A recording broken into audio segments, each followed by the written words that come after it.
జగిత్యాల జిల్లా వెల్గటూరులో పుష్కరాల ఏర్పాట్లపై అధికారులతో సమీక్ష నిర్వహించిన రాష్ట్ర సాంఘిక సంక్షేమ శాఖ మంత్రి అడ్లూరి లక్ష్మణ్ కుమార్.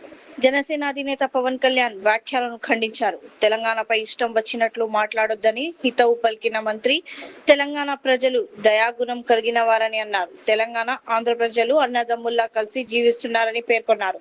వచ్చే ఎన్నికల్లో జనసేన పోటీ చేసిన సీఎం రేవంత్ రెడ్డి నాయకత్వంలో కాంగ్రెస్ మళ్లీ అధికారంలోకి వస్తుందని ధీమా వ్యక్తం చేశారు. అలాగే పుష్కరాల సందర్భంగా భక్తులకు ఎలాంటి ఇబ్బందులు లేకుండా ముందస్తుగా అన్ని ఏర్పాటు చేస్తామని తెలిపారు.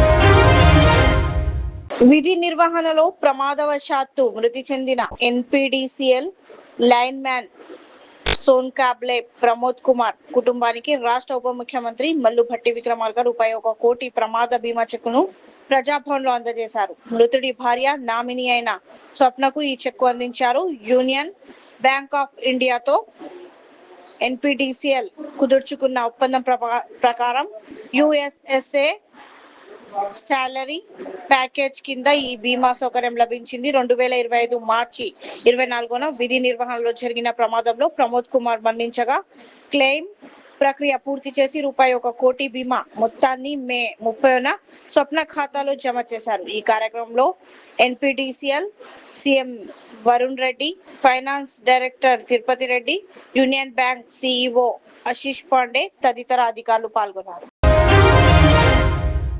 డీకే శివకుమార్ ప్రమాణ స్వీకారానికి మంత్రి అజారుద్దీన్ హాజరు. కర్ణాటక ముఖ్యమంత్రిగా డీకే శివకుమార్ ప్రమాణ స్వీకారోత్సవంలో పాల్గొనేందుకు తెలంగాణ రాష్ట్ర పబ్లిక్ ఎంటర్ప్రైజెస్ మైనార్టీ సంక్షేమ శాఖ మంత్రి మహమ్మద్ అజరుద్దీన్ బెంగళూరుకు చేరుకున్నారు. ఈ సందర్భంగా డీకే శివకుమార్ కు శుభాకాంక్షలు తెలిపిన మంత్రి అజరుద్దీన్ ఆయన నాయకత్వంలో కర్ణాటక రాష్ట్రం అభివృద్ధి, సుపరిపాలన, ప్రజా సంక్షేమ రంగాల్లో మరింత పురోగతి సాధించాలని ఆకాంక్షించారు. కొత్త ప్రభుత్వం అన్ని వర్గాల సంక్షేమం కోసం పనిచేయాలని ఆశాభావం వ్యక్తం చేశారు.